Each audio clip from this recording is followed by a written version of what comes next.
Hey, good afternoon, everybody. Welcome to this special edition of Independent is Power.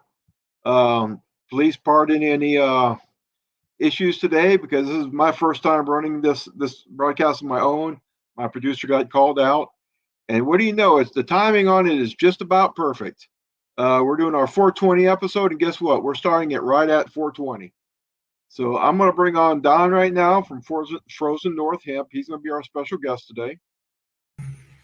Hey, how's it going today, Travis? How's it going, Don? You want to tell our viewers a little bit about yourself? Sure. I'm a Navy veteran. Served for the Navy 13 years, Navy nuclear power. Did 10 years on submarines, 3 years on an aircraft carrier. Spent some time in federal service when I got out. I have a business major, and I own a small cannabis company out of Oakley, Minnesota, called Frozen North Hemp. All right. I think that's kind of like the big run through right there. Yeah, that's it. I hate talking about myself. You know that. Oh yeah, I know. That's why I have to put you on the spot that way. Where are you based out of, Don? I live in Thief River Falls, and then our company is based out of Oakley. Okay. So part of the reason for this today is I wanted to of course, we're going to celebrate 420. And as I said, the timing on it actually worked out pretty well because by the time I got through all of the technical difficulties, it's now 420. So happy 420 on 420, everybody. Happy 420. Blaze it up if you got it. Yep. So do you know, have you heard anything about the recent vote on from Congress to approve research for medical marijuana? I know that there was a lot of opposition to it from one party over another, which was kind of unfortunate to see. But I don't personally know what the vote actually turned out. Well, apparently they did it at the beginning of this month, like April 5th, and it passed by 82%. Holy cow! Yeah. Okay. I mean, exactly. I mean, they did a special procedure to be able to get it through because it was so overwhelming. Now, of course, Minnesota's 3 GOP congressmen. 2 of them voted against it, which is Stauber and our representative, Michelle Fischbach. That's not a huge shock. Nope. And Tom Emmer didn't vote for it at all. I don't know whether he was out of town or what, but for when I looked it up, he had no vote. And this frustrates me, okay, because it's just there is so much support for this throughout Minnesota, and we can't seem to make a whole lot of headway. I mean, and I mentioned this story a couple weeks ago on here that about 2 weeks ago, I went to the feed mill to pick up some feed for my animals. And there was these 2 older farmers there. Now, when I say older, remember, I'm saying older than me, and I'm in my 50s. So that kind of gets you an idea. And they were this they're talking about and this is not something I brought up or anything else, but they were just talking about how great CBD gummies were for basically helping them get over getting old. Just the little aches and pains that come with age. And it was funny because they were talking about this person wanting to grow some here, that person wanting to grow there. This is a demographic that most people are assuming are against marijuana or hemp. And they were sitting here going, why is this still illegal? Why are we having to fight on this? Why can't we utilize this as a crop right now when we can? And again, these guys were in their 60s. They're older white farmers. Yep. And they're over here going, why are we having this problem? What's your thoughts? Well, we have a lot of old thinking when it comes to what cannabis is in general. And there's not a whole lot of people that understand that there are actually, 2 separate strains when it comes to cannabis. So you have your indica, you have your sativa, you have your marijuana, and you've got your hemp. When people hear the word cannabis, they immediately think everything is marijuana and everybody's out there getting high.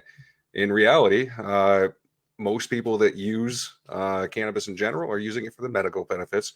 And sure, there are people that use it to get high. Let's be honest. I mean, it's a safe way to kind of escape a couple of the normal problems of daily life, and it does help with a lot of things when it comes to anxiety and depression and PTSD. And if the consequences is that you got somebody that's killing a bag of Doritos on the couch on a Friday night, I don't personally understand what the big problem is. Well, and you know, and I feel the same way. I mean, I do know some of my supporters are against it, and some of them are against it because of their own experiences with it, their own problems with the past with addiction, Of and I course. understand where they're coming from. But the problem, my counter is, I mean, we have a lot of people in America with an alcohol addiction. We Yep. don't cut it. We don't forbid anybody from drinking alcohol because some people have a problem with addiction. I mean, Spike Cohen's a buddy of mine. He was the vice presidential candidate in the last elections for the Libertarian Party. Spike was a hardcore addict. He's just now. He was just posting today because of 420 that he's been sober now for 16 years. Mm-hmm. He's admitted his own issues with drug abuse, but then he also comes back and says, because I had an issue with drugs doesn't mean nobody should be allowed it because of my prior issues, my past issues. Right. And this is some of the battles I think we fight with overall broad acceptance. I mean, people are scared of the unknown. I mean, people just see worst case scenarios when it comes to these. And it frustrates me because there's just so many usage for both the marijuana side and the hemp side. I mean, Absolutely. as an animal producer, there is so much possibility for hemp being used for animal feed. And I was hoping John would be here today. John is who normally produces my show, and John and me are working together. We're actually going to be with the UMC. I talked to them today. We are trying to set up a study for next year with hemp as animal feed because there really hasn't been much studies on that now. I mean, Yep. from analysis we've seen, I mean, the protein is just so high. For me, just the biomass it produces Absolutely. Yep. compared to other grasses and stuff like that. I mean, that's huge for me. And this is basically an untapped market. That's a big issue for me because I mentioned earlier on a post I had yesterday. I think we need to start weaning away from ethanol. Absolutely. And as we do that, that's 40% of all corn acres in the United States that's going to be excess. We need to have other crops that we're going to be able to slide into that. And I think hemp is a prime example. Well, and one of the biggest issues that you're going to have in pushing forward with hemp legalization for for animal or livestock feed is that right now it's not considered an approved food source for livestock animal that are then sold off for mass public use. Well, So, and that's one of the reasons why we want to do this study. Now, I did get off the phone with somebody a few minutes ago from Montana who mentioned that he thought that had just changed. I don't know if that's true or not. I have to do my research on it because I was just told this minutes before we did the broadcast. I do know that there was some research that was done on it and that they were looking a little bit more favorably at it as a sustainable crop. I don't know what the outcome of that study was. Right. Well, and again, what we're going to use it for is, again, we're going to do it as a study. I'm actually going to get my license underneath a friend of mine who already has the license. So we're going to do a couple acres on it next year just to try to experiment on our own on our own stock. And I don't know what I'm getting the hell into, obviously. Are you planning to raise it for the bud or for the stocks? For the stocks. Okay, Again, well, that's a lot easier to work with right there. My livestock is goats. Okay, so and goats like the more woody type of they're browsers instead of grazers. Right. So one of the things that we also are interested in is palatability. I mean, you can have all the things in the world. If they don't like the way it tastes, they're not going to eat it. Yep. And and you need to quit talking about those goats to my fiance because she wants a house goat now because of you. I know. that was kind of intentional. You're an asshole. You think I'm an asshole now? Wait till she takes a look at my Facebook page today. We just had brand new babies today. Well, luckily she's over here working on wedding stuff. Okay. Well, yeah, no. I mean, she was talking about having one actually bring the wedding ring up. Oh. That doesn't surprise me. Now, for On the federal side, what are the hangups with hemp production or marijuana production from your point of view as a producer? So as a producer, one of the biggest hangups that we have is the limitation of 0.3% of crop on the field. So there have been a lot of producers, and I think that there was a study done where it showed something of upwards of 80% of people that had issues with when they went to go get their final testing for getting ready to harvest, that they came back hot and either had to remediate or they ended up having to burn their entire crop. And it's a whole year worth of effort that's gone on an arbitrary number of 0.3%. So for the 0.3% limitation at harvest, it realistically, even if you had something that was 0.5 or even upwards of 1%, you're not going to feel the effects of the THC in that. You're still going to be getting the THC into your system with whatever final product that you use. Right. So it doesn't make it any better or any worse going upwards of 1%. It's just an arbitrary number that's been made in order to make that limitation of marijuana versus hemp. Well, and it seems like they want to make it harder than it has to be. But then again, this is government. That is what they do. I worked in government for 2 years, and military experience before that. I get it. Yeah, trust me, I understand. It's like sometimes where they get these numbers, it's not based on science. It says follow the science. Well, guess what? Science doesn't say what I want it to say. We're going to say this. Yeah, absolutely. And it's frustrating. I mean, it's just, especially when it's something with so much economic potential upside. Of course, yep. Especially for rural America, and of course with hemp and marijuana, you cannot get crop insurance. Nope, correct? Sure can't. So if you are intending to use it for anything other than industrialization of hemp, there's no crop insurance that's available for it. So if you're hot, they basically can burn everything, and you have no recourse to get yourself anything back on this. Exactly. Yep. And even how much is seed for an acre cost? For a full acre, you're looking at upwards of, let's just say 1,000 plants for shits and giggles. You're looking about $550 just for the seed, which isn't terrible. Yeah, but if you're hot, then that's money that's just lost. Yep. But then you're also looking at the manpower that you've used in order to go out and tend to these plants, and they are very labor intensive plants to work with when you're using it for the bud. It requires a lot of work in order to make sure that when you get to harvest that you have a quality plant. Right. Now, is this will you always have this kind of work, or is there benefits to be had with machinery helping with this, or? Machinery can make the harvest a lot better. We have utilized some machinery, a tumbler, something that helps us get all the buds off the stalk. But realistically, when you utilize machinery, you lower the quality if you tend to have it for a smokable bud in the end. Okay. So if you're planning on taking it for extraction, it's perfectly acceptable. But you still got to take it off the field by hand and bring it up to whatever machine it is that you're going to be using for harvest. Okay.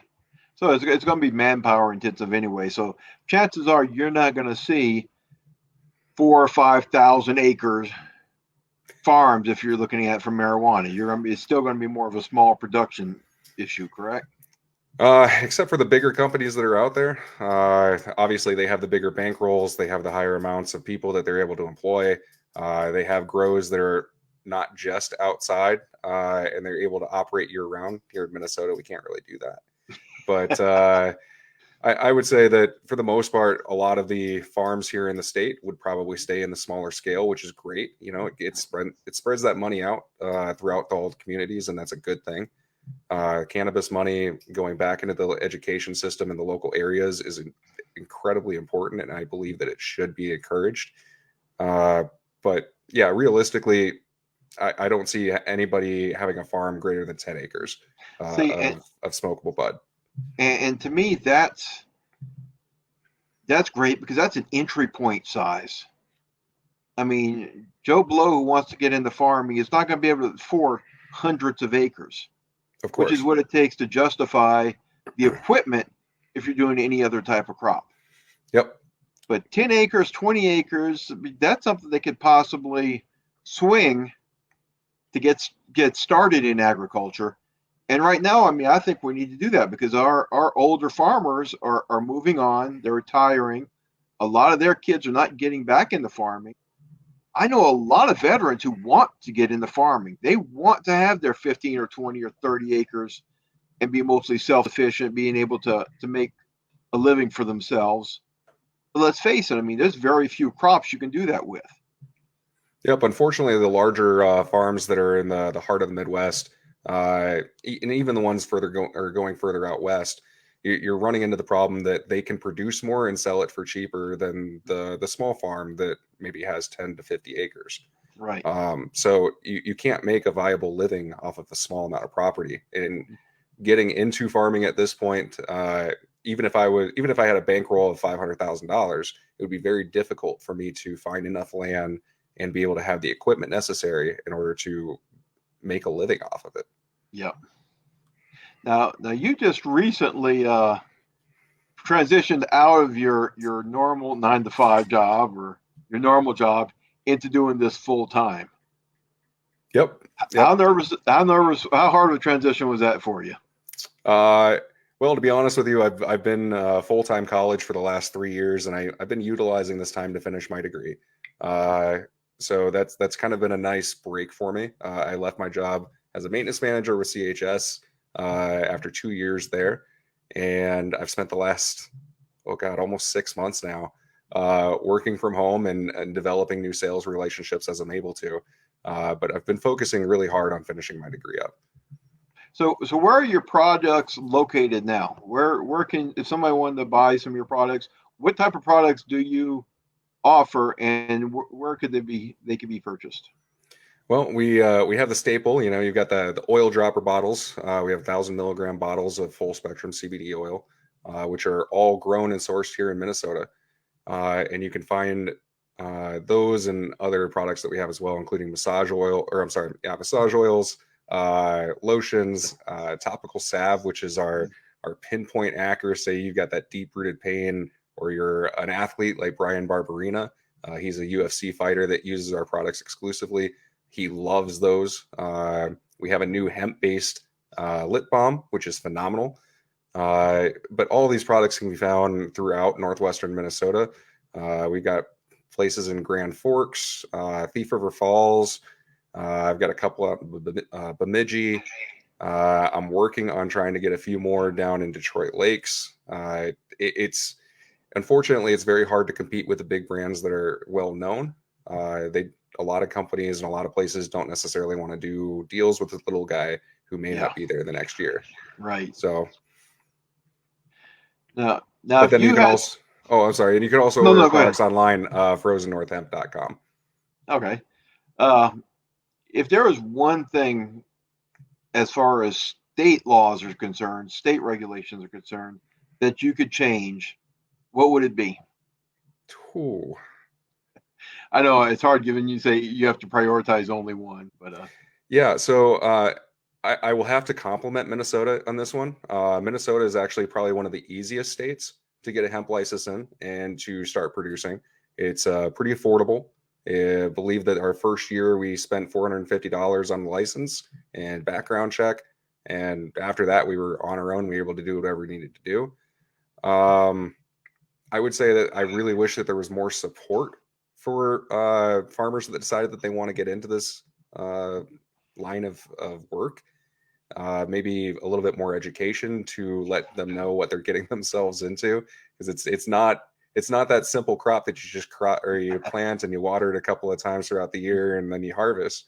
It's a lot of work, and even during harvest, you're looking at 12 to 16-hour days for 2 to 3 weeks just for a quarter of an acre. Yeah. And if you don't have any help, you don't plant more than 400 plants, because you're never going to get it off the field in time. But I will say that the one that I would want to see changed would be that there's a current time limit to get your crop off the field after it's been tested. And I believe that it's down to 2 weeks now. And I could be wrong on that. I know that it's been bouncing back and forth between a month and 2 weeks. And I don't know what they've decided on for 2022. Unfortunately, my partner Keith does the agriculture side of it, and I just I tag along in order to play out in the hemp fields and smell like weed all day. Now, you do not do the industrial hemp side, correct? Currently, we do not, but we are looking at trying to incorporate it into our what we're trying to foster right now. So we've been looking very seriously at hempcrete, which is a building block for homes and businesses. It's a phenomenal insulating product. You can get an R30 value out of it at a 10-inch thick wall. It's completely flame retardant. It's mold and mildew resistant. It resists rodents. Like they just don't want anything to do with it.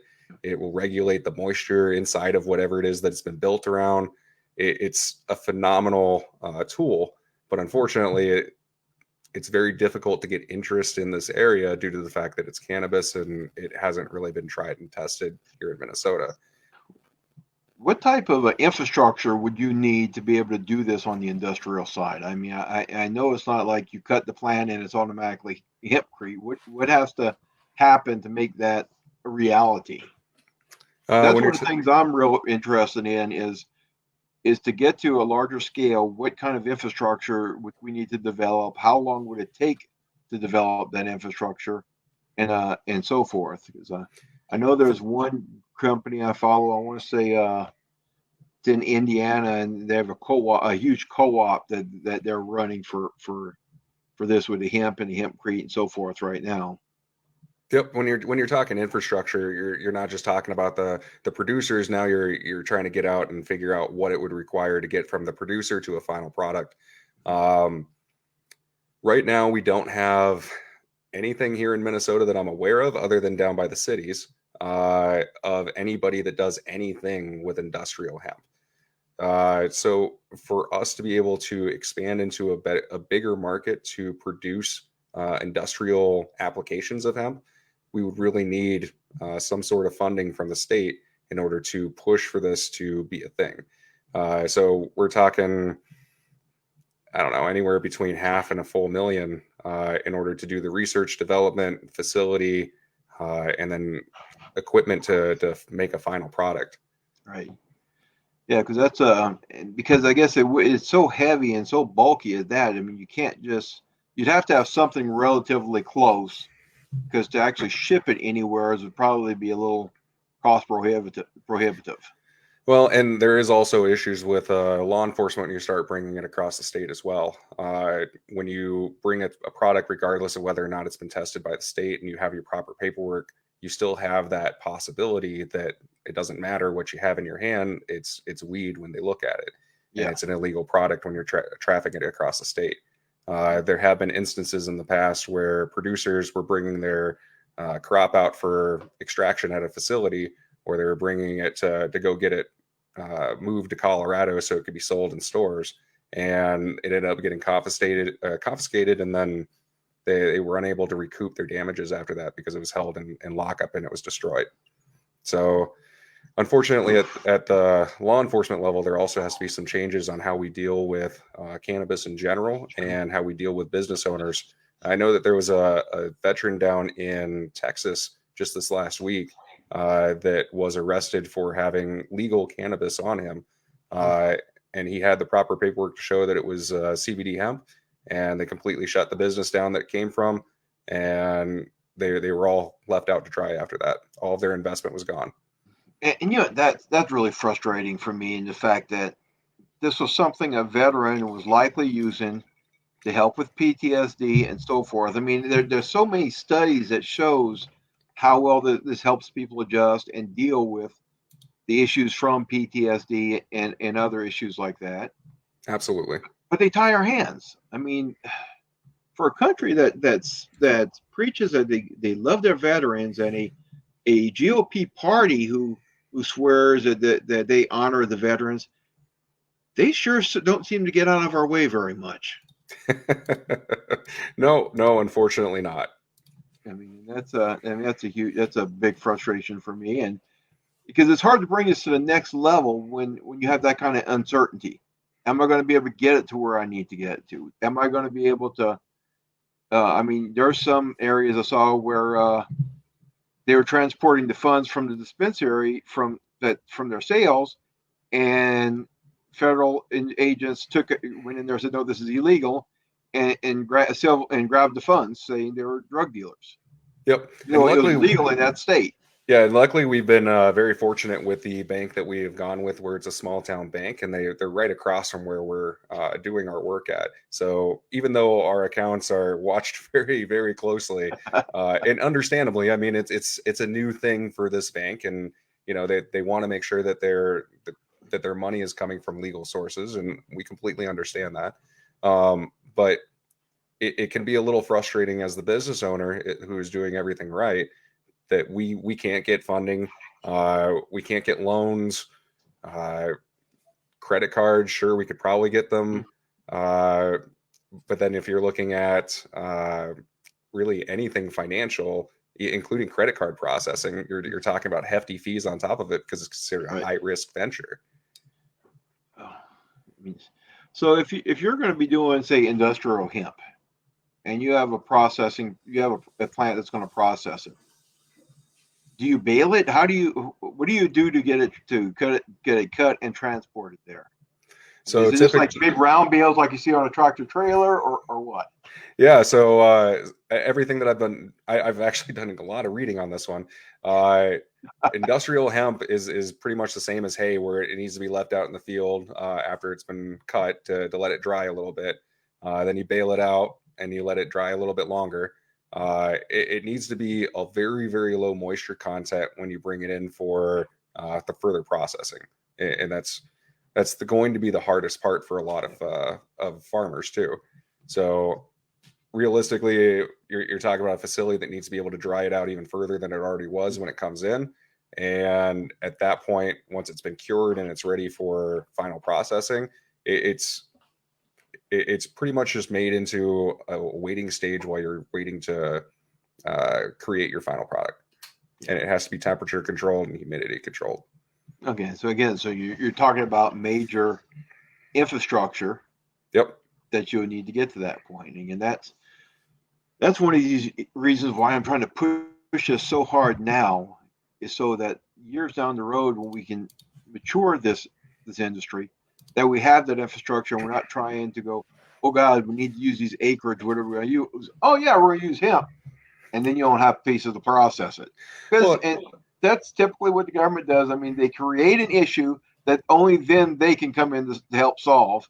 And then they're riding in to save the day. Yep. And one of the biggest hot topics, it doesn't matter what we're looking at as far as political alignment here, we're worried about the future that we're going to leave for our children and our grandchildren, right?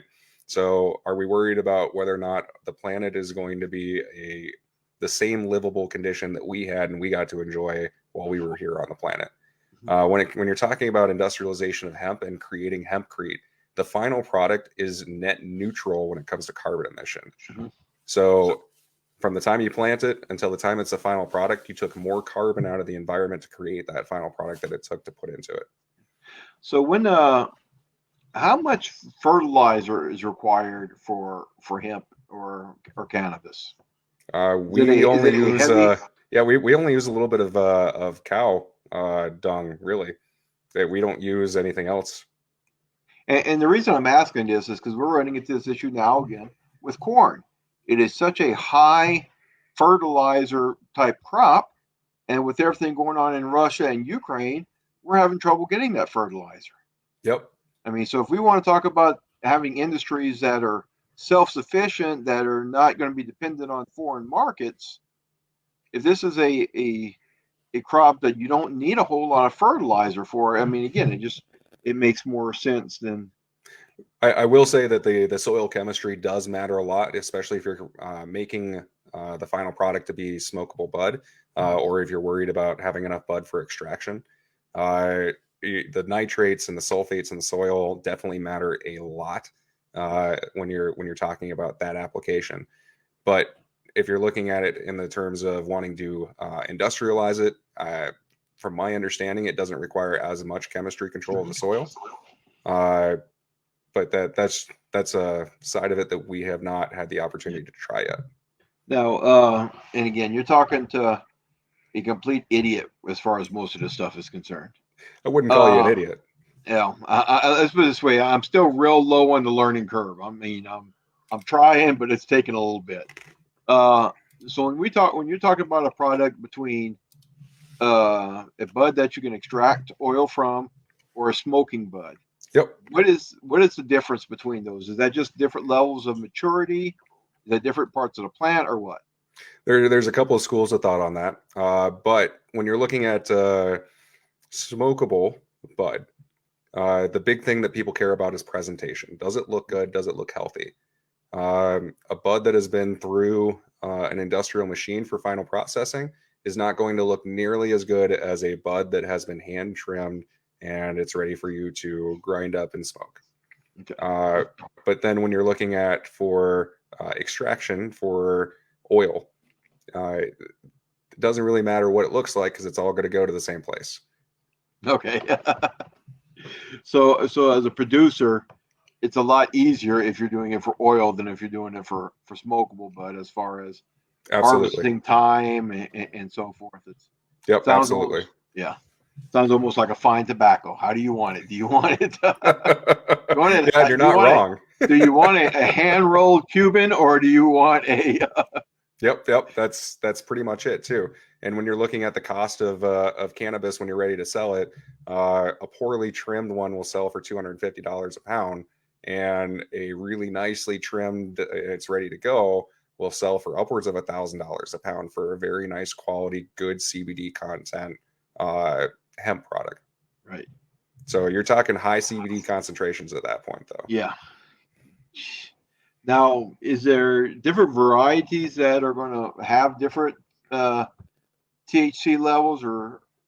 Yep. We chosen a variety that's a little bit safer when it comes to the chance of it going hot, but still has a very good CBD concentration whenever we extract.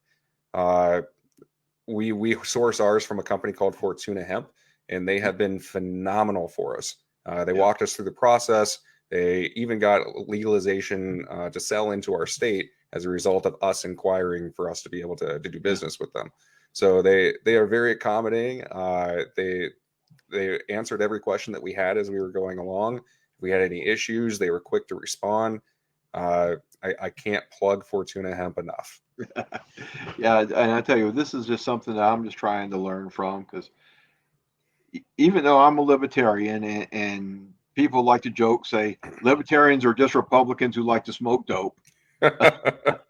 Well, I, I would argue that that's not the case. I mean, I, libertarians don't care if you're gay. They don't care if you like firearms. They don't care if you like smoking yep. pot. Oh, exactly. Because we just say, you know what, this is your life to do with as you wish. Hmm. I may agree or I may disagree, but you know what? It's your life. It's your how you want to do it. It's not me. And as long as you're not hurting me, as long as you're not taking my shit, then you can kind of then live your life. Yep. And Uh, I've always viewed myself as a little bit more of a responsible libertarian because there's two different breeds of libertarians. You have the there's a lot more responsible than ones that. that understand that there are limitations, but then you have the ones that are just absolutely everything is completely free reign and you can do whatever the hell you want and it doesn't matter if you hurt anybody else. Um, Well, so no, I mean pretty much across the board, say you shouldn't be hurting anybody. But absolutely. the anarchists are more along the lines of we should be able to govern ourselves rather than having somebody else govern us. Yep.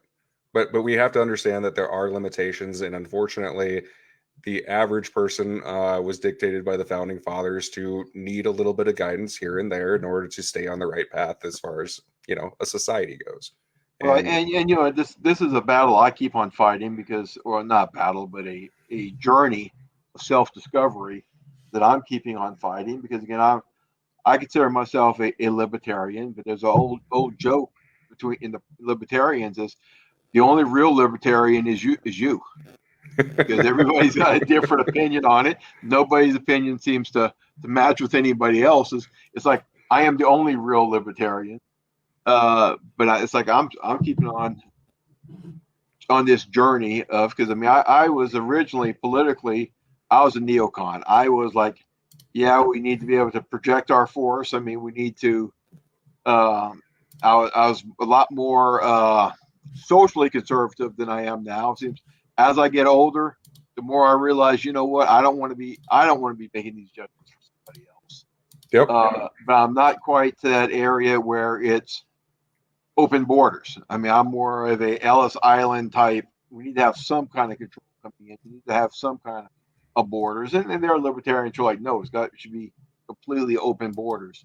So it's one of those things where politically, it's like I consider myself a libertarian, but there's no political musing that perfectly fits, and there never will be. I mean, we all have that thing of, you know what, we're more of this, we're more of that. There's going to be some planks or policies we don't completely agree with. Yep, absolutely.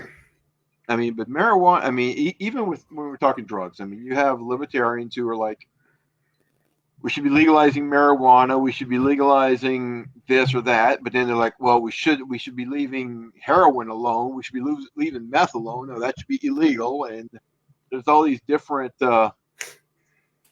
steps, which is one of the hard parts for me, is running for political office.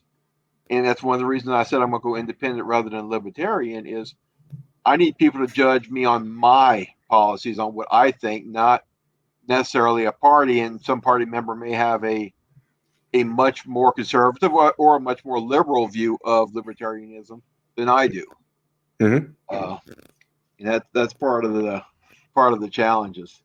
And you know, while I'm perfectly great with cannabis legalization, I do have a harder time with the harder things. I mean, realistically, meth is something that's a terrible epidemic here in our country. It affects everybody regardless of your social status or your financial status. It affects everybody equally. As soon as it grips onto you, you're not getting away. I've lost a few friends to it that will never be the same as a result of their experience. But that being said, there comes a point where we do have to understand that people are human and that we all do struggle, and completely making it unattainable to get the help that's required in order to better your position in life doesn't help anybody. No. Well, and then there's just the fact of of history. I mean, a government has never successfully banned or prohibited anything. Absolutely. The difference is going to be who's making money off of it. If you ban it, then it's the black market and the underworld who's gaining influence and power over it. Whereas if it's legalized, then it's the government, which is just, it's like the old joke. Little kid comes up to dad, I want to go into organized crime when I grow up. And dad looks at him and says, public or private sector? Okay, that's kind of how it feels sometimes. Is who's going to make the money off of it? Because that's what it comes down to most of the time. Yep, which is unfortunate that that's the case. Yeah, I mean, but so that's always part of that argument too. Of well, this stuff is still going to be available, and it's just a matter of, do we have any checks and balances or security protections on it, compared to just letting the black market run with it. And again, you have libertarians who are like, hey, it's a black market, what do you want? I mean, that's a good market. I mean, the only things the only markets they don't want to see is red markets, which are more the human trafficking and stuff like that. But there's always, I mean, so, to be honest with you, even when it comes to the prostitution issue, like, personally, I don't understand why it couldn't be legal here and then open the possibility up for people that do it to have a safe workspace. Yep. Well, I mean, that's another thing. Sex work is work. I mean, I've lived in Europe, where, I mean, it's legal. I mean, it's regulated. I mean, it's I've traveled up to Canada extensively with my job that I had before I worked at CHS, and prostitution was absolutely legal there. They couldn't advertise it overtly. But talking with somebody that was in that field, they explained to me that it was important that it was legal there because, 1, they can get insurance. 2, if they have a problem, they can call the cops. 3, they can get tested and not necessarily worry about it. They can provide clean bills of health for whoever it is that they're with. It makes it to where it's safer for everybody, and then they're paying their taxes, which is ultimately the most important thing in a society, is being able to fund the things that need to be funded. Yeah. Well, and that's one of the challenges I have too. Is again because as a libertarian, we're like taxation is theft, but to Yep. get any of this stuff approved, you need to be able to sell. You know what? We're going to make taxes off of it, which is going to help help that. Uh, It's a slippery slope when you talk about taxation as theft, and I know yeah. that that's been the rallying cry of libertarians for some time now. It's one I Um, stay away from. I want to yep, make clear. yep. Uh, But realistically, when you're talking about services that help people or the infrastructure of the United States in general, those things are not paid for by private enterprise. Those are paid yeah. for by taxes. Should there be more responsibility when it comes to transparency with what our tax dollars are doing? Absolutely. There should be no reason why you can't go and open purchase a hammer when you're active duty in the Navy or a wrench instead of paying $25 for one. Yeah. That to me is complete irresponsibility. And I Yeah. understand that there are agreements with purchasing companies that make those deals, but realistically, we need to renegotiate these deals because they're terrible. Now, do you know where the 420 came from? Have you Actually, I talked have about no idea. 420?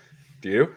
I heard something on the radio the other day, and I'm not sure if it's true or not. So keep that in mind. But I guess there was this one group of kids who would get together after school every day at 420 to smoke dope. Really? So that's where it supposedly, I don't know, you're going to Google it right now, I hope. I Okay? am Googling it I right see you now. getting on there. I don't know if that's true or not, but when I Holy heard that on the shit. radio, I'm like, that actually makes sense. In the 1970s, when a group of teenagers from San Rafael High School in Marion County would ritualistically smoke marijuana at 420 every day, the number 420 became their code for marijuana. The five students called themselves the Waldos, which referenced the wall that they would sit at their school. So we learned something today. I'll be damned. I didn't know that. You know what? I'm wondering how many people do know that. I mean, it's one of Probably a those. handful. Yeah, I It was mean, actually reported by Fox News of all places. really. Fox Oh, 9, 3 hours Fox ago. is reporting it's got to be true. Well, I mean, I figured that I'd see something in there about the devil of the lettuce. Yeah, I know. So do you have any last thoughts before we close this out on the industry, on your challenges, on where you want to go, or Uh, I will say that it's been difficult in some of the places that we've traveled to get people to understand that cannabis does not necessarily mean marijuana, and that hemp products themselves are not products that get you high. Uh, I know that there's been a lot of synthetically created THCs that are out there. You've got Delta 8, Delta 10. I'm sure they'll come out with Delta Infinity in the next year or two. Those are synthetically created products that use harsh chemicals in order to extract those things out of them. And in my personal opinion, they may not be the most safe things in the world. So buyer beware, which is why we do not go through the process to synthetically create those Delta products. right? Um, but I would say the biggest thing to remember is that not everybody who's using a CBD product is somebody that's out there, wanting to get high. It's realistically a great therapeutic option for a lot of people. I mean, even somebody like me with degenerative disc disease, 3 years ago, I was in pain every day. And today I'm not in pain every day anymore. And it's great. Yeah. But I do have to use CBD on my back. It's just the way that it goes. Yeah, and that's what frustrates me is there's just so much protection for the pharmaceutical industry, and these are products that can be easily or more easily produced without needing a big pharmaceutical factory, without needing all of this thing that they do to keep making their money. Well, They, and when you talk about the pharmaceutical companies too, I know that Charlotte's Web has the only FDA approved CBD product for pharmaceutical use, Epidiolex, and they recently, within the last year or so, tried to get FDA approval for their recreational products, and they were told no, and they took that to court, and I don't know what the end of that court settlement was. Um, it can be difficult whenever you see people that are on, the news or Conan O'Brien or The Late Show or whatever, and they're able to talk about cannabis and the benefits of cannabis and what it can and can't do for you. But the minute you put it on your website, you're sought out by the FDA and you're fined heavily for putting those claims on your website. It can be very frustrating when there's a lot of medical documentation to prove that CBD use when you're taking a full spectrum product can't help with anxiety and depression. And it can help people that are struggling through those without having to take a pharmaceutical that does more damage to the body than a cannabis product does. I mean, and of course, I'll blame that on lobbyists. I mean, the lobbyists want to do something to protect their companies, to restrict the competition. Yeah, let's get rid of lobbyists. Yeah. Yeah. Well, you'll see. I am. Anybody who wants to go in through there and look through my financial disclosures, I guarantee you, there's no lobbyist money coming in there. I'm just a poor boy. Okay. Technically speaking, I would say that we are technically a lobbyist influence at this point, where we've come up with a personal report. Well, in that case, let me go ahead and talk to you about a donation to my campaign. But yeah, it's just the lobbyists are just it. I think that's a lot of the problem in DC. I mean, it's just. I completely agree. Lobbyism really needs to go away, or at least be restricted on how much it can be done, or full disclosures on campaign websites on who they're getting their money from, how much is being donated to them. It would be nice to know how our politicians are bought, so that when they're going and doing legislature, you can see it in their legislature. Yeah. Well, and the thing is, it's not just the legislators, though. It's the lobbyists that work with the regulators, because so much of this is Congress gives a blank check to FDA or whatever, regulate this. Yep. They don't give them right and left limits, so to speak. It's kind of an open checkbook. But then the lobbyists work within those industries, say, hey, what can we do that we can live with, but the small guy can't? Yep. And the FDA has made it very difficult for cannabis brands in general. Even so, like we have an advertising profile on Facebook that has been permanently banned as a result of trying to advertise for our brand. That being said, you can scroll through Facebook and you come across many different brands that are out there that are able to get around the rules because they have a high enough bankroll in order to facilitate it.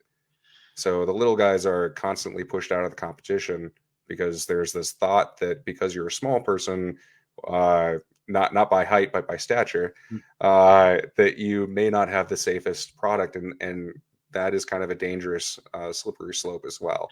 Well, and I think by doing that, it just immediately assumes that the bigger companies are safer, and they're not.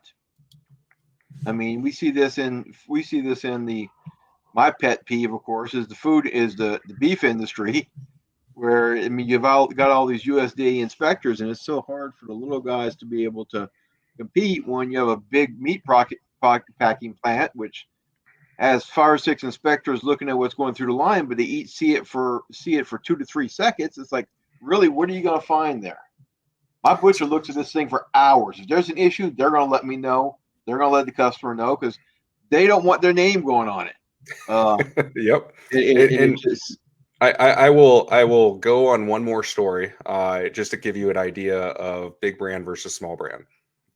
So we have partnered with an extraction company out of Fergus Falls, and they operate a place called Red Horse Ranch. They are phenomenal. They gave us all the information that we have that we were able to create our business with. Without them, we wouldn't be where we're at today. So we recently came into contact with another brand within the last year or so that their product was given to us by a customer of ours. And they said, hey, this is a much cheaper product, and I felt very good while I took it. I'm curious if you know anything about it. Looking at their brand, we discovered that they don't follow the requirements when it comes to labeling. So they had misleading dosage on their label. There's no idea as to what was actually in the bottle. So we took it down to our extraction company, and they got it tested for us for free. And when it came back, we realized why this person had felt good while they were taking it. So there's a few different ways that you can extract CBD oil. The cleanest method that we use is called CO2 extraction. It uses carbon dioxide that's brought between a liquid and a gaseous state to pull the oil out of the plant, and it doesn't leave any residual solvents in it. So that it's the cleanest method to do. It's also the most expensive, but the quality should be there for customers. Yep. There is another method that is ethanol or alcohol extraction. And this company decided to use this type of extraction method, and the safe limit for parts per million of solvents left in a CBD product is 5,000 parts per million. This testing came back at 55,000 parts per million. So the person that was taking this was literally just drinking alcohol, and they were feeling great because alcohol binds with the receptors in the system. When you mix it with cannabis, it has an increased effect. So just because a company is well known, which this company is, and I'm not going to give who they are because it's mutual respect in the industry. I hope that they figure their shit out at this point. But their product is very unsafe, and yet our smaller product is having difficulties with places like Facebook and advertising, and that's a personal struggle of mine in order to figure out how to get around those things to increase our awareness of the brand. Yeah. So that's the story I'll leave you with big versus small. Well, again, again, we met in both you and John. I got my introduction to y'all with one of my posts, and y'all both came back and go, "Dude, what are you smoking?" You're a little off with some facts here, dude. And which I understand, because I am new to this, and it's like anything else, book learning and what actually happens or what actually is legitimate in the field is not always the same thing. And, of course. So I am always looking to learn, and that's one of the things I hope people realize about me is I don't come into this thinking I know everything. I know I don't, which is why I'm willing to listen to people and say, okay, you know what, this is my opinion. This is what I think. Now tell me why I'm wrong. And Alicia, you know I agree with you. I can never say this word. Cannabinoid education is very important. And Travis, to be honest with you, the big draw that I've always had personally between you and me is the fact that you acknowledge the fact that you don't know everything, and you have changed your stance on things as a result of more information. Yeah. And to me, that's incredibly important to any political representative, that as information becomes available and we know more about something, that we're able to change our perspective on things. Well, and politicians are so scared to do that because they don't want to be labeled as flip-floppers. Right. But the thing is, information changes as time goes on. It gets more refined. I mean, you got to be able to look back, and I mean, especially when you've been trying to do something and you've been getting the same results that are not the results you want, you have to change up. You have to look, you know what? Yes, I believe this was the right way. I've been thinking it for 5 years. Been 5 years. We haven't fixed the problem. Maybe we need to switch it up. Absolutely. And that's before I lived here in Minnesota, I was living out in Seattle. That's where I got out of the Navy, was in Bremerton, which is just across the water from Seattle. And we can joke all day long about Seattle and far left ideology. And I'll be honest with you, dating out there, I was called a Nazi on a regular basis. I had a lot of things that were assumed about me just because of the color of my skin and the fact that I had a beard. Moving here to Minnesota, I had a mentality that I thought that Minnesotans were very middleist, very centrist type of people. And I had my eyes open when I was called a liberal for the first time in my life, living here. And I brought up economics and discussing economic theory with somebody as a result of my education in business, which is a very capitalist degree to get. So it can be a little alarming for somebody like me that I do teeter towards the middle quite a bit, but I don't fit in on either side. And it can be a little isolating now with how extreme that we have gotten as a society. Even living here in my hometown, I definitely do not feel like I fit in 95% of the time. Well, you know what? I mean, and I understand that because I consider myself much more conservative than liberal. But Yep. anytime I will criticize a GOPer, first thing that comes out of some people's mouths, libtard. Dude, look, I mean, I am more conservative than the rhinos, especially when it comes down to spending. Okay, that's I'm very physically cheap when it comes down to government spending my money.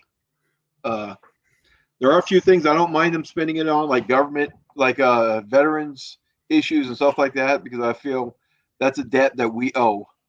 Yep, absolutely. But yeah, I mean, it just yeah, I see people in that, especially being in politics, people will, or they hear I'm a libertarian and then they come back so thinking that I'm far right, and it's like, dude, I just went through your profile. We agree on cannabis legalization. We agree on needing to redo the criminal justice system. I mean, just 4 or 5 things on your profile that we agree with. Yeah, absolutely. So if you're saying hard right, come on over, buddy. I mean, you say the same thing about yourself. I mean, it's I had an experience at the local VFW here where I went and grabbed a beer and somebody called me a liberal while I was sitting at the bar, and I didn't really know how to take that. Like I had never been called that before. It was when I first moved to Thief River Falls, and I had a desire to join the VFW because technically, even with my submarine service, I deployed to a combat zone. That makes me a combat vet, even though I don't necessarily agree with the title. It makes it to where I can join the VFW. Yeah. But that experience made it to where I didn't really have a desire to join the VFW anymore. You didn't go in there with a man bun, did you? No. I mean, look at this. There's no man bun here. What the hell are you talking about? Oh, my fiance over there is looking like I need to get my hair cut. So, well, you know what I mean. Today was one of those days that for me is whenever you have somewhere to be at a certain time, everything seems to go wrong. Yeah. Yep. I mean, I was getting my chores done before I got here. That's when I saw the baby. Of course, then I see 2 sets of baby goats, so that takes me a little bit longer. I walk out the barn to feed the pigs, come back, the door won't open. Somehow the doorknob broke. Oh. So I'm having to walk through the pig pen to get to the back of the barn to that door, get in, and then of course it takes me 20 minutes to take a doorknob off of an interior door that I can put on the exterior door for now. And of course, the time I'm doing this, my door is open. So guess what? I got chickens and goats running outside, and it's like, get your back in there. I gotta go somewhere. And so this is what you get. You get me? This is yep. You know what? I don't mind that as much because I mean, I want people to say, "Hey, what you see is what you get." This is me. And you know, you raised a point that I do have a bit of a contention with. And Alicia, yeah, no, I know you can definitely imagine what he's talking about here with the chickens running out. Derek, John Kerry, cough, sure. So you raised a point about veterans and programs for veterans. I've often contended with people that I think that we may idolize veterans a bit too much in our society. How do you feel about that? I think we do. I mean, and you know what? You ask any veteran who has ever been told "thank you for your service." Oh, I hate that. That's the fucking absolute worst. Thank you for your service, dude. I fucking mopped a deck for 13 years. I mean, it's kind of like I did a job. I appreciate it, and many people I've talked to feel the same way in the fact that our military service for us was a calling. Yep, absolutely. That's what we did. That's what we felt we had to do. But let's be realistic. You thank for somebody for doing something above and beyond. I don't consider what I did being above and beyond. I appreciate being appreciated. Yep, absolutely. But at the same time, you don't go around telling every farmer who feeds you thank you for your service. No, absolutely not. Now that farmer you wouldn't be eating. So I mean, But let's be realistic. And you were in the Army, correct? Yep. So in the Army, were you ever in a situation where you went above and beyond and had to be in combat? I'm asking because you and I've never had that conversation. No, I'm a finance guy. I'm a pogue. Okay, perfect. No, So, I was in combat zones, and I mean, we were through. yep. So I was a nuclear engineer on submarines for 10 years, and then I did an aircraft carrier stint for 3 years.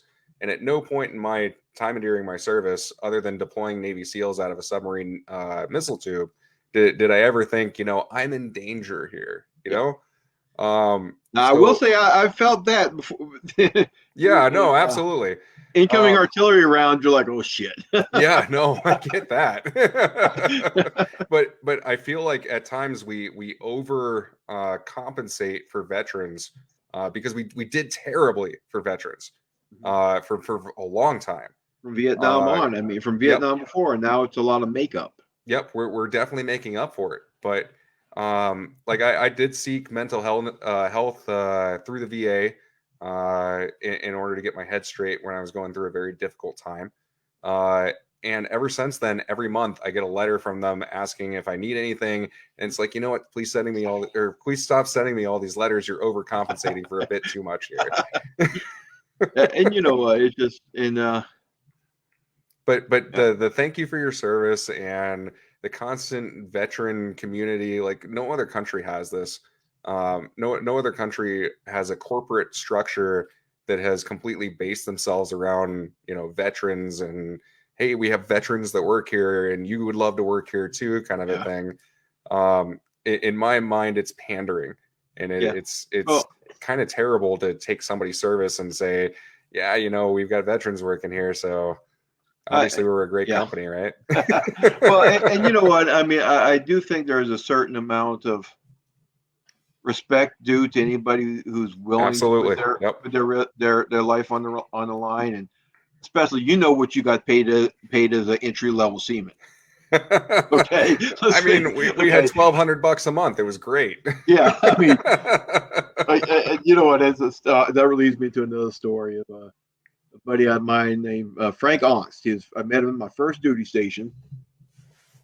He was a specialist in E4 and refused to go to the promotion board. I said no, and they finally said, Frank, why don't you want to go to the promotion board? And he's like, dude, I get paid $1,400 a month. Y'all feed me. You put me in. Y'all house me. I go to the Class 6 every night. Pick up a 12-pack of Heineken. I've got no responsibility. Why would I want to change that? Now, what made it funny is Frank ended up getting kicked out because he did not get promoted, and he took a severance pay. Well, when you take a severance pay, you're required to do some time in the Army Guard. Yep. He showed up in his guard unit, and they promoted him on the spot. Way to fuck him right there. I ran into him about 10 years later at Fort McCoy, Wisconsin, as I'm getting ready to deploy, and his unit's just coming back, and he's a sergeant first class in E7, chief equivalent, and it's like. He saw me and I saw him, and he just looked at me and said, don't frickin' worry. And Alicia actually brings up a good point. She says that it's a sort of affirmative action in a way. She says that she gets what we're saying. And realistically, when you look at it, affirmative action was a well-intentioned program, and it still is a well-intentioned program, absolutely. But when you're talking about veterans and having a certain preference towards hiring, it kind of makes sense that it is a bit of affirmative action when you really think about it. But at the same time, when you're looking at the veteran community, I would argue that it's not necessarily affirmative action because you're looking for somebody with that mentality that is able to overcome any obstacle in front of them. Well, because veterans are a different breed. We are trained to learn everything and leave no stone unturned. So in a way, I get what you're saying when it comes to affirmative action, where there's quotas that people like to fill. They like to have so much of their company filled by veterans. But at the same token, I know several employers that specifically look for veterans in their hiring practices because they want that that mentality. They want somebody who's going to go and get the job done, and it's going to be whatever it takes to get it done. Yeah. Well, it's not only that, but I mean, from your lowest rank, there are three things drilled. Can you say that 3 times fast? Three things. Yeah, I got it. There are three things. Damn it. Three Got things drilled into every lower enlisted, no matter what your branch is. Yep. Be there and be where you're supposed to be, when you're supposed to be there, wearing what you're supposed to be wearing. Yep. Okay, that is drilled into us. By the time we get out, that is the bare fucking minimum to succeed. Exactly, and how many of today's employees do that? Yep. They don't show up on time. They don't show up how they're supposed to be dressed. I mean, so that's going to say, yeah, I want veterans because at least they have the bare minimums of what I need. They're going to show up. They're going to be there, and they're going to be dressed the way they're supposed to be dressed. When I was a CHS maintenance manager, I will have to give a personal shout out to the guys that work for me there. I never had to worry about whether or not I had guys to do the work that needed to get done. It was an experience that I will honestly say completely changed my perception towards managing in general, because I had a team that they were absolutely a team with or without me, and I taught them how to not need somebody in that maintenance manager role in order to succeed. And that was the big thing that I wanted to make sure that they had before I left. But honestly, man, it was like being in the military where it was, shots fired across all boundaries, and it didn't necessarily matter what your job was. If you fucked up, they definitely like to poke fun at you, and it was a lot of fun. Well, but, I will say this on a downside about hiring veterans is we got a much lower tolerance for bullshit. Oh, absolutely. Okay. Yep. Okay. We have and this whole politically correct thing. We struggle. Okay. All right. So I was a nuke, right? And nukes are not known for being politically correct. We're actually known for a very toxic community. But I will say that when it comes to politically correct, it can be nice in the fact where that you're being talked to in a respectful way, right? And I believe that is the intention when it comes to political correctness, is that you're talking to your coworkers and even people that work for you in a respectful way. Look at this. So let's be honest. We could tell somebody, screw you, in a nice, respectful way, and they'll be glad we told it to them, okay? Sir, with all due respect, I don't believe that what you're saying is exactly the truth. But yeah, I mean, I get what you're saying. In the extreme of anything is always going to be extreme, right? It's always going to be that thing that attaches headlines to it. And it could be in any subject. It doesn't matter.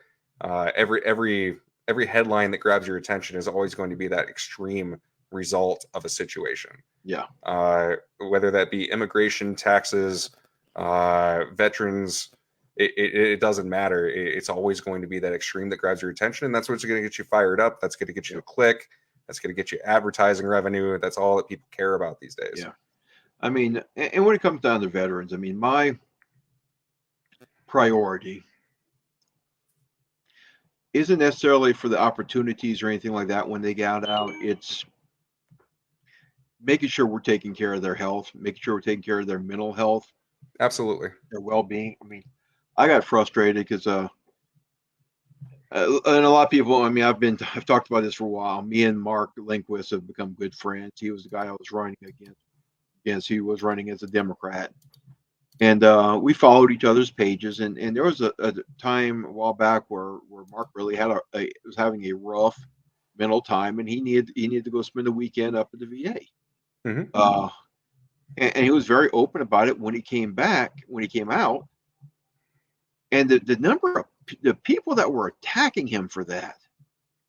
People attacked him for that? Yes. I mean, and that's one of the reasons me and him got so close is they're attacking him on his page on that. and I'm his competitor, I'm his opponent, and I'm going over there defending him. But you know what? If you weren't in a soldier or a sailor or a airman's shoes, you don't know what they've been through. Yeah, I mean, absolutely. you don't know what causes that. I mean, and for people to come on there and say he shouldn't be running for Congress because he was mentally weak, and that was a comment I think one guy had said. I'm like, hey, no, this is bullshit. I mean, and that's one of the things that was I think a bonding situation with me and Mark, because that's when he saw, you know what, yeah, we are both veterans. We do have each other's back, even though we are going to be competing with each other for Congress. Is we understand each other a little bit better, and I get frustrated with that because I mean that's what keeps veterans from getting the help that they need. That and red flag laws. Red flag laws. They keep. I'm not even going to get started on that, but I think that keeps a lot of veterans from seeing the help that they need. Because let's face it, veterans like their guns almost as much as as other Americans.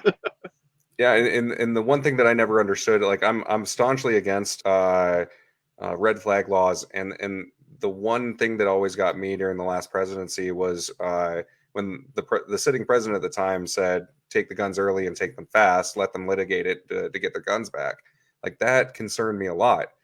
I've always been against them, but I also understand that in our modern society, things have changed. Like we have a hard time going back to our roots as a result of how things have changed. Right.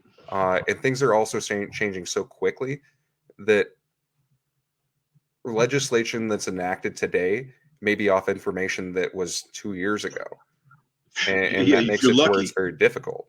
Yeah, If if you're you're lucky, lucky. it's 2 years. It's more likely a decade ago. Alicia says the VA system sucks. My grandmother was an Army accountant and grandfather is a veteran U.S. Air Force. We have to have better patient representation. Alicia, I will say that my experience with the VA has been both positive and negative, personally, and I've also helped other veterans with their VA experiences as well. It's been a life or a kind of a post service thing for me to help other veterans out with their issues. And I've definitely gone out of my way on many occasions. I mean, Travis, you've experienced me reaching out to you a couple of times as Yep. well. It's the VA is whatever you were able to put into it, and if you don't have documentation, it's understandable that they may not be able to help you because it may not be service related, and they're only doing what they can personally do. You know. And that's what's frustrated me so much about one of the bills that wife just came in and she poked me in the back. I'm like, what the? And now I completely lost my train of thought here. We were talking about the VA. Yeah.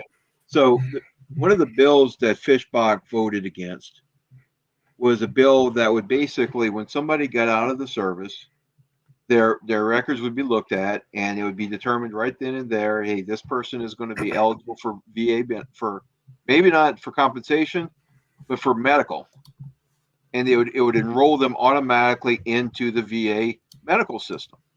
Now, if the veterans didn't want to be in it, then they could easily opt out, but it would automatically enroll them, and they would actually get a message or something letting them know, hey, you are eligible for this. You can use it if you need to. And she voted against doing that. And I'm like, why? I mean, all you were doing is making sure people know that they had that resource. So I personally have issues with the VA as a healthcare service provider, and it's mostly because of my experience living in rural America, where I'm nowhere near a VA. Yeah. When it comes Our to closest one is Grand Forks, if I remember right. They have a clinic.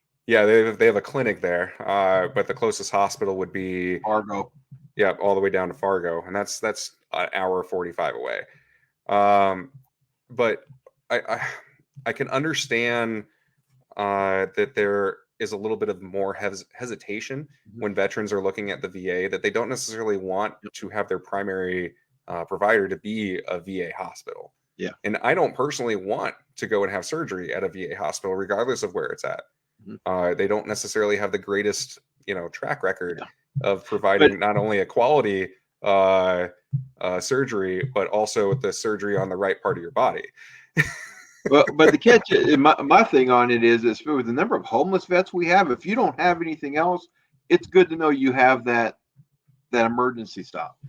Yeah, and I do have a little bit more of a controversial view on the homeless veteran situation, and it's definitely not. I had an experience where I got to work with a community care type of situation out in Seattle, where we were reaching out to the homeless in the area that were saying that they were homeless vets.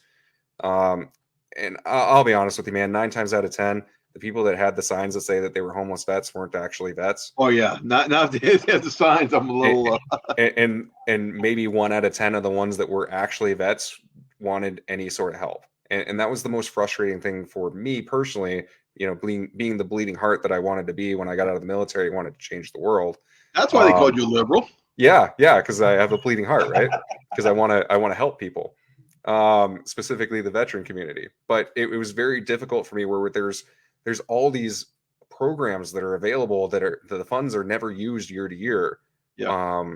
That I have a harder time acknowledging the veteran or the homeless veteran situation without acknowledging the fact that the services are there and they are available, and it just requires people to go and use them. Yeah.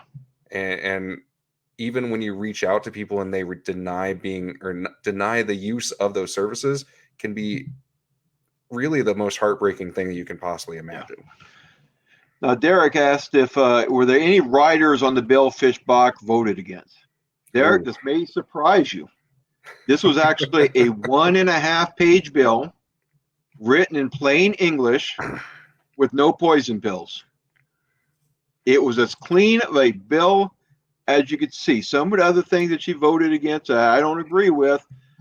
I could sort of understand because they were longer. There was some stuff in there that I didn't even understand. But the particular bill that I was talking about was like a 1.5-page bill. It was clean. It was, which just pissed me off even more. Okay, it was like, yeah, I tend to agree with that. And you know what? And that's really one of the what I consider one of the strongest advantages I have over her is her voting record when it comes down to veterans issues. I mean, it's just and it also goes down to that situation. Like, honestly, Travis, you have our undying support when it comes to running for real office.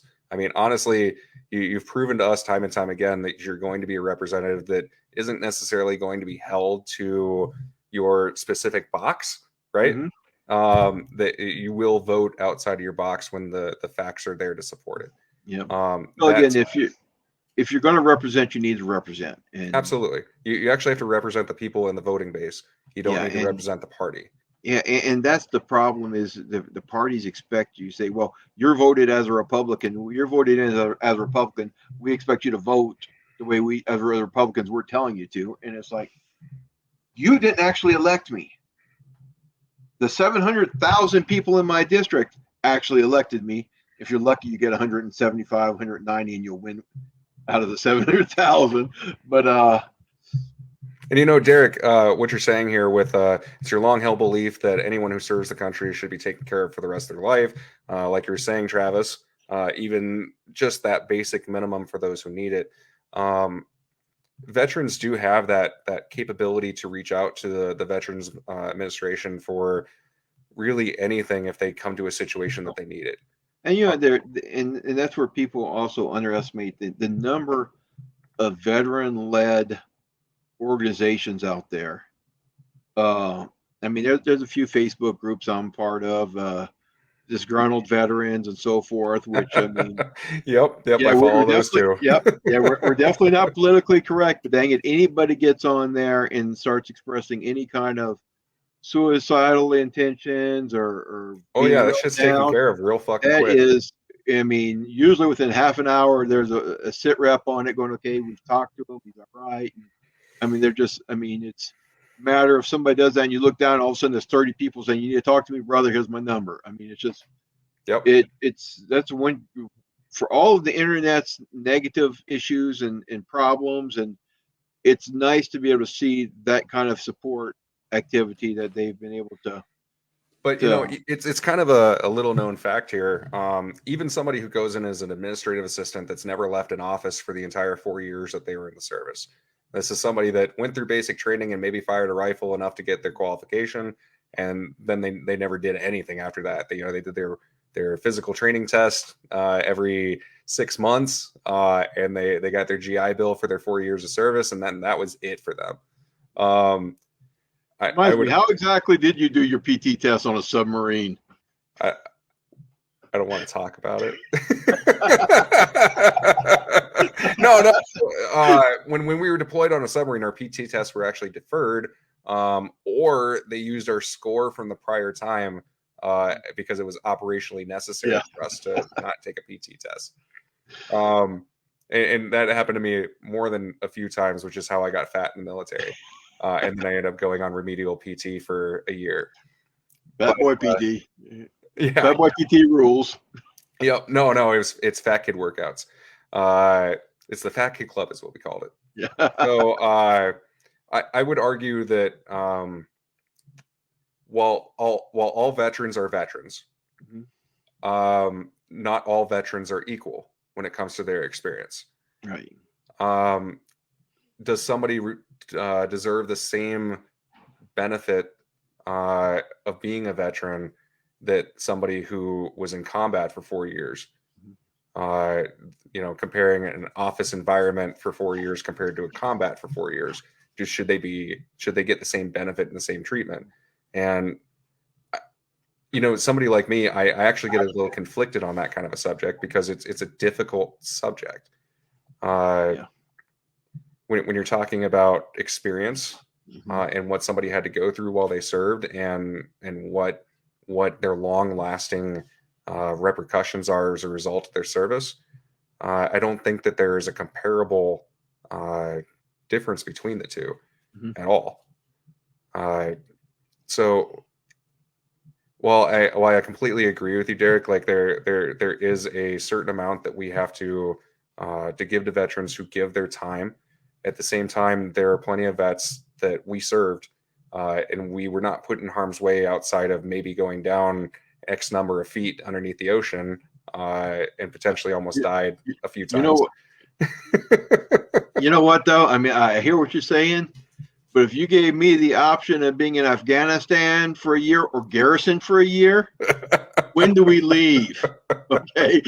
Life is so much simpler when you're deployed. Yes. It's so much easier. Garrison is so much more of a hostile environment. It's so much bullshit when you're not deployed.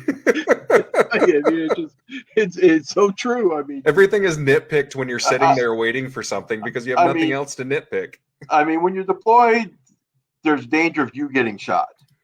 When you're in garrison, there's a danger of you shooting somebody else. Okay. I mean, I really think sometimes the stress level was higher in garrison than on deployments. I mean, pre-deployment training was always the worst because you knew it was coming, right? And you just wanted it to happen, but you were going in and out of port all the time. You couldn't keep a sleep schedule because you kept getting cycled back and forth.